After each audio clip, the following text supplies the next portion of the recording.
is video 3. Moving on down the line.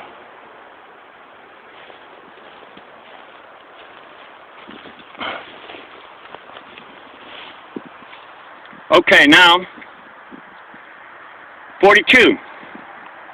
I fear criminals with badges more than I do career criminals. Because I don't drink, smoke, do drugs, don't hang out at bars, and I don't cross paths, and I don't hang out with people if I feel they're up to no good. I basically practice my guitar. I try to contribute something good to this world. 43. Is the cop's oath a convenient lie then for them to get all the goodies that they get from the state for the rest of their life? That's under 876 of the Florida statutes. That's a 5-year prison sentence when they go against their oath there. 44. Why would cops allow torture? Why? Knowing that innocent citizens are suffering. To me, that is a hate crime if there ever was one. To me, a hate crime is when somebody allows or does torture on somebody. Examples like this. If somebody does not feed a dog on a regular basis and it starves, that's called allowing torture. And those laws are there to protect animals. But then why are animals more protected than human beings? Think of how many millions of people are suffering because of these boom car punks. Now, 45. It's a 10-year prison sentence, $10,000 fine, on the United States Code, Title 18, 241, 242, which is called a cop crime. That's in just about every cop's manual I've ever seen, warning them. So there's no need to take it to court or anything like that. It's already there. So 46, I'm wondering, do cops get some kind of gain from looking the other way on boom cars, allowing them to go on? I'm just wondering. Then, the definition of a crime is an uninvited attack or harm. Examples. If a person goes to get a piercing at a piercing shop, there's no crime. Somebody goes to get a tattoo, there's no crime. But if somebody sticks a pin in somebody, it's a definite crime. Okay, moving on down the line here.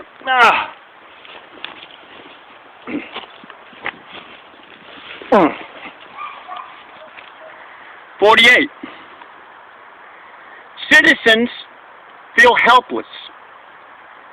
They know in their heart it is wrong that these boom cars can be in our society, that they can take and barge into people's homes at will with their super low-frequency systems that are designed to irritate people. But the cops, what they do, they use the citizens' ignorance against them. Because the citizens don't know about 806.10 of the Florida statutes, the felonies of boom cars. They don't know about 874 criminal gang signaling instrumentalities. They don't know about 932 contraband of where the vehicles can be taken away. They don't know about the public servant oath that cops take under 876 of the Florida statutes. They don't know that Article 2, Section 7 of the Florida Constitution says unnecessary noise will not be tolerated. They don't know under that 3015 of the Florida statutes, the sheriff's duty to arrest these punks and throw them in jail. It's called breach of the peace. They don't know all these different laws. So what happens is they feel, first of all, probably when they call up the dispatchers probably say, well, you know, we got bigger fish to fry. We got murders going on, you know, we got bank robberies going on, and but at the same time, you can best bet that they make sure that their homes are not hearing them boom cars, because you can best bet their cop buddies are probably going to, be looking out for them. But at the same time, the poor individual who has no connections with the cops, doesn't fraternize with them, they're the ones that suffer. Now, we've got 49 low-frequency weapons. The boom cars, they can be used in something that's called the brown noise, where cops have what are called crowd control devices. All they got to do is emit that low-frequency sound. It can literally pop your eardrums. It can literally cause your heart, it's called in training, to flutter. All they got to do is tune that weapon to the frequency of a glass of water.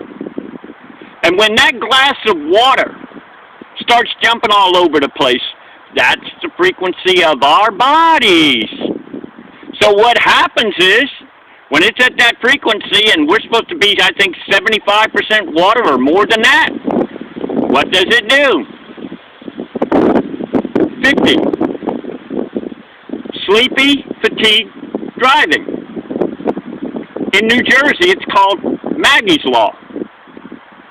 If a driver knowingly gets into a vehicle and they kill somebody, which happened to Tracy Morgan, who was a comedian, was hit by a Walmart truck driver, what happens is they are prosecuted as if they drank and went down the road.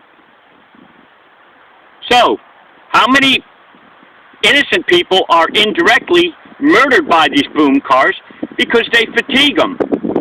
And they not be able to point the finger. They can't figure it out. Now, 51, in good faith, I've gone to city council meetings. I've gone to commissioner meetings. I've gone to school board meetings where Salvage Santa, Mike Jones was there, a cop. Thelma Roman was there. Rowan, that was running for state representative. Johnny Brock was there. John McAllister was there. I believe Bill Husfield was there.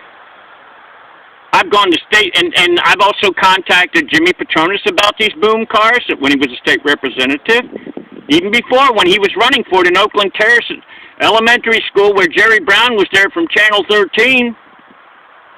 So I've tried going to Steve Sutherland, Congressman's office. I've tried going to him. I've tried going to George Gaynor. I've tried going to talking with the Bay County Sheriff's Department about it, the Panama City Police Department, and it just seems to me, even I just recently located a letter where I contacted Senator Charlie Clary about these boom cars way back in 2002. 53. So why are they called public servants? Is that a lie? What about us citizens? If they're public servants, why do we have to listen to their orders? Why don't they listen to ours? Or is that a lie? 54. Would these boom car punks, would they consent to a crime violation waiver to where for the rest of their life that the innocent, quiet people could come by and torment and terrorize them, and that they would have to put a notice on their house, a notice on their car, that you can take and violate me any way that you want because I violated you all? You can take and drop your fish guts off. You can take and empty your RV tanks on my property. You can come by and bang on my door anytime you want. You can take and hold band practice anytime you want. I'll bet you they wouldn't do that. Now, 56, there's something called, it's called Boom Car Danger Community-Oriented Police Services Grants, bulletin number 7, by Michael S. Scott, that was put out by the United States Justice Money Laundering Department. And he addresses all the different things that I'm talking about in there. And this is many years ago. 57. It's very easy to take care of these boom cars. All that's got to be done, get a 12-inch cordless drill, have a 12-inch bit on it, a hardened bit. Anytime they hear a boom car, or feel the boom car, because the low frequency sound, you feel it. You don't hear it a lot of times. That's called infrasound. That's why they're called subwoofers. They take and drill out the subwoofers. They drill out the amps. They drill out the speakers. They drill out the capacitors. They drill out the heavy duty generators. And then on top of that, they're told they're handcuffed immediately, and they're made a lifelong slave to our wonderful veterans who come back all shot up from the wars. 58. Low frequency sound is used to find oil formations, rock formations. They can find out different things. They can explore deep in the earth. That same thing is the reason why low frequency sound is not stopped by brick, mortar, concrete, steel. It actually sets up a vibration in it and amplifies it. 59. They're used a lot of times for nonverbal drug signaling. So therefore, the cops can play along and go, well, we didn't hear anything. We didn't suspect anything, even though they see the car going up and down the road 100 times a day to go replenish their supply of whatever it is to their customers on Panama City Beach. Now, personally, I believe in the free enterprise system. The drug dealer wants to deal drugs and he's got customers, okay. But if he or his customers violates anybody, have no mercy on them. Now, 60. Just who do the cops protect and serve? They got it on their car in Panama City, Florida. People serving people. Excellence. People serving people. Oh, really? Then how come they don't serve me and my rights to be able to live in peace? So anyway, I think video number 4 is going to be coming up, I think, pretty soon. And I'm just wondering why it is they even have to protect and serve, but at the same time, when you try to get them to do anything, what they do is they make a million different excuses of why they can't do it. But you can best bet they don't hear them boom cars, because their cars are out in front of their houses. I see them all over the place. And they put their families in danger, too, and I don't understand why they do that. Why would they put their families in danger? So anyway, I believe this is